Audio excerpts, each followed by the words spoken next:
Hey everybody, this is Holly. Welcome to my channel, The Morning Pour. Yes, you guessed it, I am not too pleased with the way that this original pour came out, and I'm going to discuss with you in just a moment why I did not show that portion of the process within this video.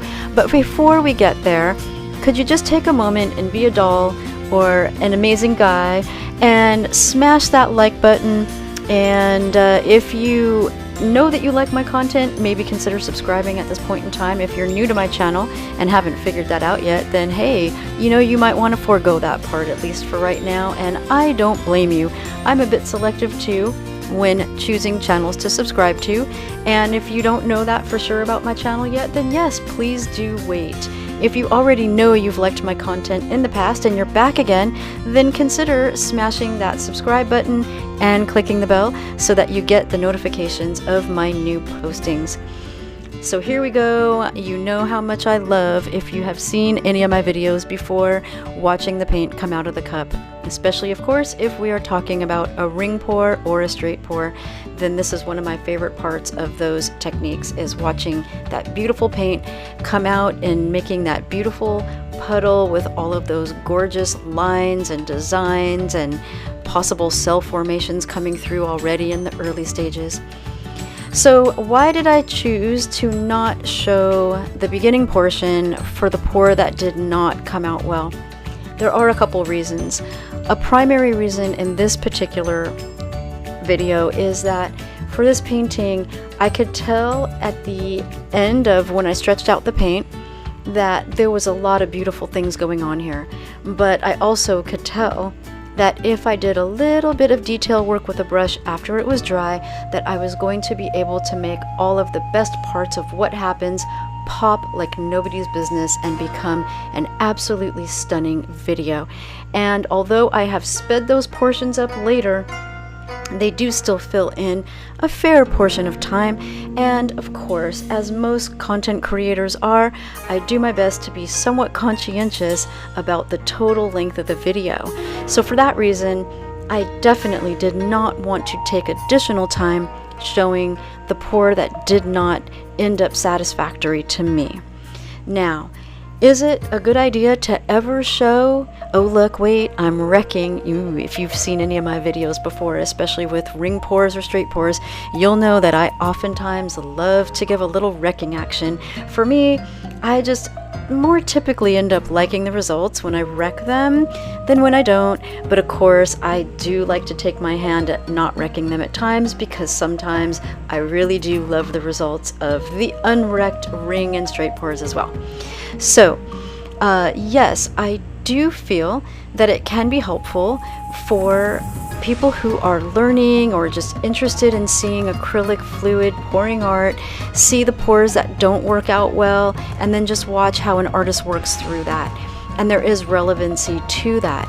At the same time though, there are so many unpredictable elements within acrylic pouring that how a painting got to where the result was unsatisfactory, it just can't be duplicated anyway. So the thing is that if you're looking at stretched out paint on your canvas and you're not happy with what you're looking at, and you know that you would really not enjoy keeping that hung on your wall, then that's a good time to consider pouring another cup of paint, especially if you still have enough paint on hand that's already mixed up and available that you can just grab. My theory is, why not just refill the cup at that point, use what's stretched across the canvas as the new flow extender, it's already there, and just go for it again. So this is the tactic that I like to take, and again, my point of view is, if you don't like it, you don't like it. It doesn't really so much matter what it looks like, and it doesn't so much matter how it got that way. What you're left with is a canvas that's covered with wet paint, and you don't like it enough to want to hang it on your wall, and you also don't necessarily feel that anybody else would really love that painting either. So as such, I felt like, hey, you just don't really need to see that initial process. Alright, so there I am wrecking, and it seems like I did not shoot this video from an overhead shot. I actually filmed this in March of 2021. So that was several months ago. This is August now, and I'm just getting to editing this one. So a lot of times within what I choose to edit, a lot of times it is a painting that I have just recently done. In fact, much of what you have seen in my recent posts have been paintings that I have done and then edited and then put up. That said, I was also collecting footage for a while when I was just painting, and this took place for about a year and a half before I started a channel. And even once I did start the channel, I was typically doing more paintings and filming them than I was having time to edit. So I have a little bit of a selection of footage that I can just pull out if I want to, or if I'm in a certain mood to show a certain painting.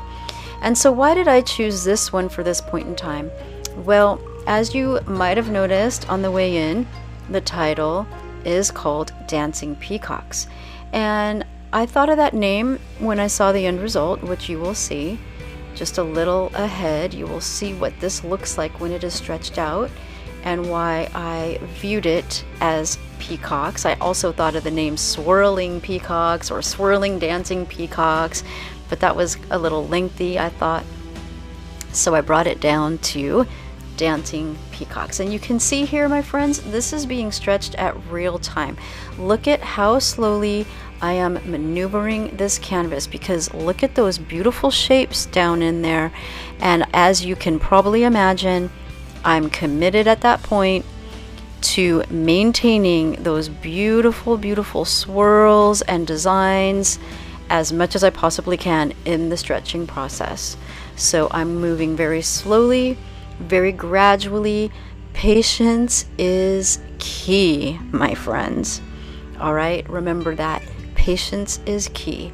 You are more likely to maintain a beautiful outcome, especially if your puddle that poured out came out really nice looking. You are more likely to maintain that integrity if you tilt your canvas slowly and maintain control over the paint. And always remember to bring your paint back to the center, meaning where the weight of your paint primarily is, bring it back to that center point before you change directions. That is the way, most likely, most of the time, in general, to maintain a good result. Every now and then, your paint will just move a little contrary to what it'll normally do under these type of circumstances that I'm explaining. And sometimes it just goes a little bit different than what it'll normally do, and you can't control it the same way. So when that happens, it's a little bit more unpredictable, and it's a little bit more likely you may not end up with a good result and having to do a repour. But then again, sometimes it really can surprise you, and you can just end up with a really nice result, but in a different way than what you had originally been aiming for or expecting to get. So try to keep those types of things in mind. And of course, the more paintings you do, the more experience you just get from first-hand experience of what everything does. But it does take a number of paintings to gain that experience. And I'm sure there's not one artist out there, no matter how long they've been doing this, that wouldn't say that they're continuously learning with every painting that they do, or maybe not every single one, but I'll bet you anyone, even if they've been doing this for 5 years and have done a lot of paintings every week, they probably will still say that they continue to learn more about it as they go along. So look at how this is starting to look as this is stretched out. But why did I pick this today? Well, that's because, my friends, I chose this because it reminds me of this wonderful ranch that my father used to take me to when I was growing up. And we were so fortunate to be able to go to this ranch. It was a very exclusive type of place, and not very many people knew about it. It was really an insider's thing. And it was this man, he had lived down in the San Fernando Valley when he was a younger man, and he did his own, I guess you would call it masonry work as a business. And he just was very smart. Like back in the day, like not very many people knew that if you invested in real estate, you could become wealthy. But he somehow understood this. I don't know how he knew that knowledge, but he invested and he bought up real estate, a lot of real estate apparently in the San Fernando Valley, and ultimately he ended up buying a ranch, a very big ranch, and it is currently now what's in the middle of the Angeles National Forest. But at that time there were a few ranches that were established in that area, and I don't believe there was any state or national government owned land like the National Angeles Forest type thing, or the National Forests. I don't believe at the time that those initial ranches were created that there was such a thing like the forest preserves around them. But then what started happening was the government did start to purchase lands around the existing ranches. And for a while, those ranches were still privately held by those who had them, or those who then inherited them or bought them directly. And there was nothing that the government could really do to force taking that land back. But eventually, I believe all of the land at this point that had been those private ranches, or at least a lot of it, has eventually gone to the forestry, which is what ultimately happened to this particular ranch.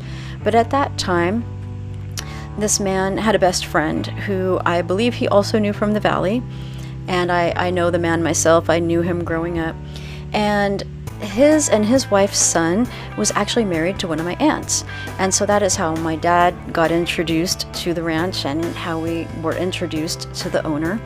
And it was so wonderful there that we went there on many weekends. I also spent many weekends with my paternal grandparents. So between the two experiences, my weekends were just amazing. I either was spending time with people that just loved me and made me feel like I was worth a lot, or I was with my dad, who I always had a lot of fun with, and especially when we would go to the ranch, we would have the most amazing of times.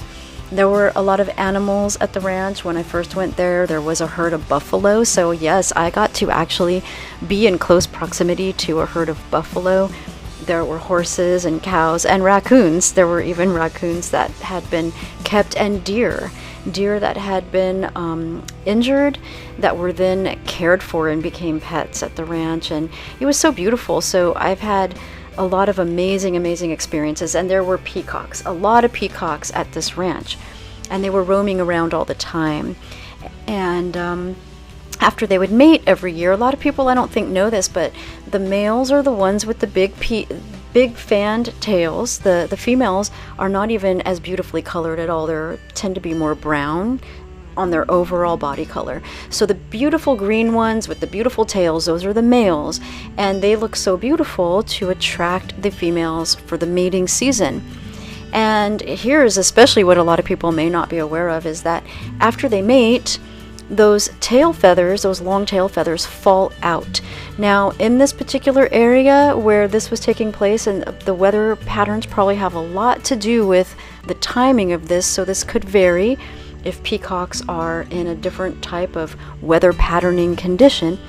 But the mating season would normally be about July, going into like August, and so that's when the tail feathers would also start to fall. And the tail feathers would fall out a few at a time, so it's not like the whole tail would fall off or anything like that in one fell swoop. So gradually, after the peacocks had mated, the tail feathers would start to drop on the ground. And my sister and I would go around and pick them up. One of our aunts would sometimes give us money to collect them and give her a lot of them, but we would also keep them. And so I would have some, and I actually gave some to someone who's actually still very important to me and in my life. And I gave her some way back then, and she still has those to this day. She has those from this ranch. And then her family ended up actually always giving her a lot of peacock-themed items in the years that followed, because she loved these peacock feathers so much. So inadvertently, I sort of started this whole collection that she ended up having. But this was just really in honor of these amazing times that I had because of my dad. And my dad was always this adventurous person. He never really did things in the normal way. He never gave me toys, ever. And you might think, oh, that's terrible. But no, it really wasn't, because I was so entertained with him, more so than any other time in actuality, other than when I was, I guess, doing my own artwork. I was always very artistic. Oh, look, so this is the original close-up, my friends. And you can see, oh, look at that beautiful layering. I wanted to point that out, where you can see all those colors within colors. And I really believe I used Floetrol here. I do not believe that that was mix. I could be wrong there, but I don't think I used a mix for this. And if I did, this would have been the original mix, but I don't think it was. So you can see, look at those beautiful swirls that I'm pointing to right there. I feel like I see little bird head right there. And then look, I'm pointing to another little bird head. And then up above that bird head that I'm pointing to, I feel like I'm seeing tail feathers popping up on behind them, but there's not enough contrast to really make that pop out. So that's what we're going to go into ahead. How do I take this beautiful basis and make this really pop? Well, I'm going to show you, and this is really simple. And even if you don't have painting skills like traditional ones with a brush, you can easily do what I'm going to show you. And I'm starting to point where I think I need to put some shadowing, but I also don't want to wreck that beautiful, that little round area where I'm pointing right there with all those lines. That's so beautiful. So I want to be really careful that I add in some shadowing to make the head area pop out, but that I don't cover all that in at the same time. So how am I going to do that? I'm going to show you that in the stretch above. And look at all these beautiful little shapes and swirls. I was absolutely so enthralled with this. This is one of my most magical special pieces that I've done. So here we go. And this, I'm actually using some golden fluid paint, and it's, I forget the color, I think it's like a turquoise, but it's a little on the blue side. So what I did was I added in a little bit of a green color that I have in a tube acrylic. I just chose what I had on hand. You know, if you have some paints on hand and you've been collecting for a while, you usually can find something that'll work, or take the exact paints that you had in the painting. But I actually did this touch-up work quite a bit of time later. So, you know, fortunately I do know my color theory, and I can look at colors and know what to work with to bring it into the same coloring that was then used in the painting. And you can see that what I'm doing is I'm just going around those areas. I'm making kind of a harder line right around the area I want to have pop, but then I'm fading it out, okay? And I'm doing that with a little bit of pouring medium mixed with water, because you don't want to mix acrylic down solely with water in general, especially if it's just tube acrylic. Now you can get away with that a little bit more with those golden fluids or high flow. You can typically mix those down with just water and get away with it, because they're so high in concentration of pigment and binders that they won't break apart. But because I did use a little bit of tube acrylic in here that's not even golden on top of it, I did make sure to use some pouring medium, because they have a lot of binders. So keep that in mind as you're then using additional clear fluid. It looks like water to the eye, but it's not water, to then thin that out and make it kind of fade so you don't have that hard line. All right, so anyway, back to the story with my dad.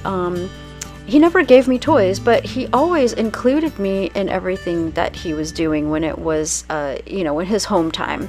So we would either do really fun projects together and create things, or we would go and he liked to go gold mining with his friends sometimes, and then he would put me on the riverbank, and he and his friends would have a big old gold dredge. It was a big machine, and he would give me a pan, like a little pan, and taught me how to operate that to where you can then very slowly get rid of all the sand and the debris and be left with any little tiny gold nuggets.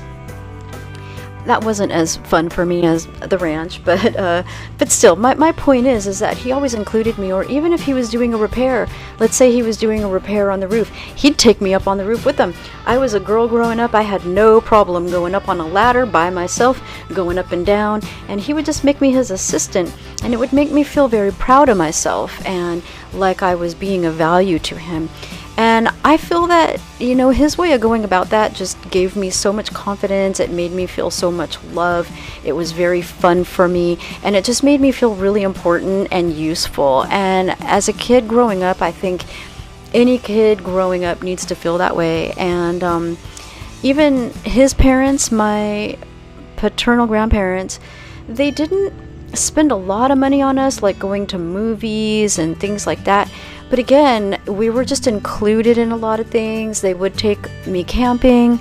We went on a lot of little camping trips that were inexpensive, but we would always spend this beautiful time together. We would sit by the fire at night that my grandfather built, and my grandpa would show me the stars. You know, back then in a place we would go, you could really see the stars.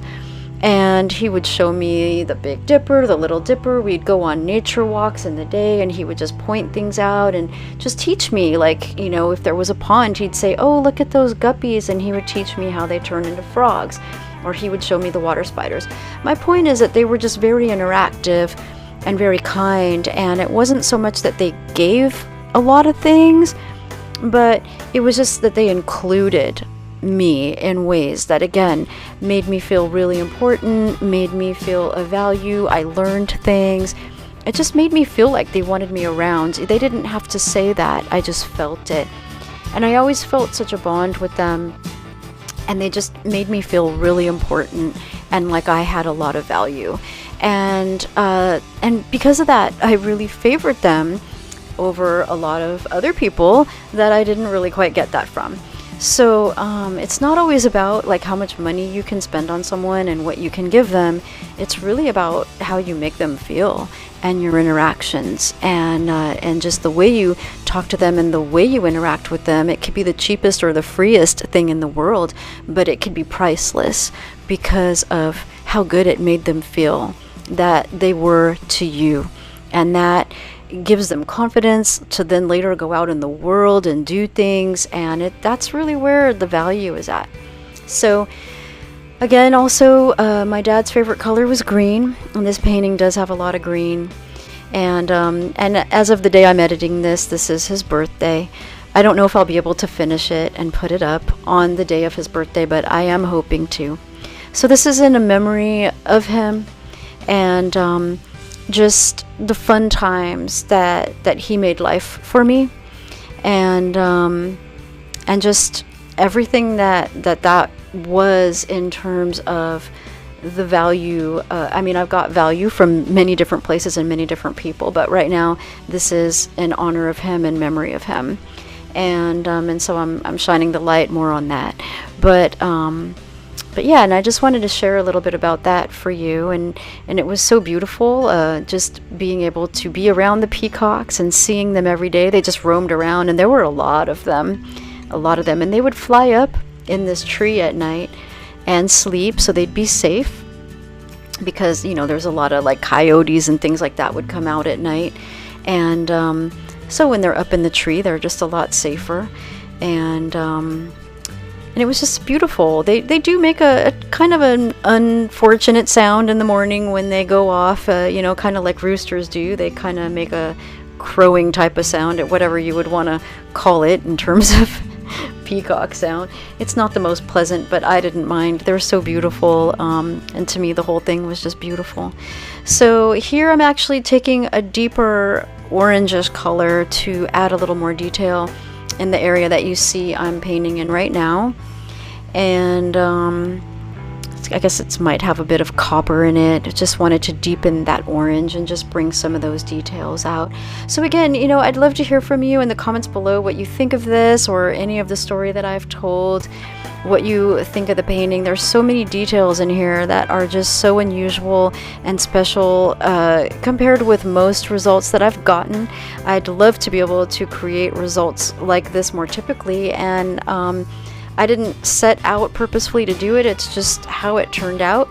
But you know, that is one thing. When we do something and it turns out a certain way, we can attempt to learn from it, and we can attempt to go back and be more deliberate and see if we can create results that are similar. Of course, it's always going to be a little different, and in a way we want that, especially within acrylic fluid art. We kind of want to be able to aim for something that we get close to, but we also want those surprises that will delight us. Without those amazing surprises, then we're not also going to have the extreme high delighted times that we can get from this art. But within it, there can be some disappointments, which is what happened in the beginning of this painting and why I had to pour again. So let me know in the comments below anything you'd like to share. I do love to read comments, and I do go into my channel and I seek out any new ones at a fairly regular basis, and then I reply. So I may reply to you a little later than when you left it, but I typically do get to doing it at some point, and I always enjoy reading what you all share with me. And I'd like to just let you know that I do really enjoy it. It makes me feel like I'm interacting with you. I enjoy hearing your opinion and your feedback, and it's really a great experience, and I do thank you for that. If you are someone who has been commenting or has commented or who will comment here. Alright, so I'm going to let you enjoy the rest of this. There are the close-ups and the finished displayed results coming up.